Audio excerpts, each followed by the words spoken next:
சங்கீதங்களின் புத்தகம் 2வது அதிகாரம் அதனுடைய 12வது வார்த்தையில் நாம் இப்படி வாசிக்கிறோம். குமாரன் கோபம் கொள்ளாமலும் நீங்கள் வழியிலே அழியாமல் இருக்கும்படிக்கு அவரை முத்தம் செய்யுங்கள். கொஞ்ச காலத்தில் அவருடைய கோபம் பற்றி எரியும். அவரை அண்டிக் கொள்கிற யாவரும் பாக்கியவான்கள் என்று காணப்படுகிறது.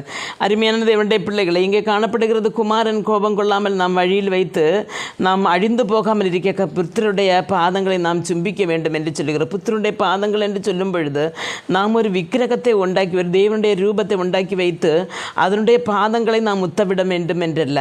இந்த ஆண்டவர் தந்திருக்கிறது அந்த வசனம்.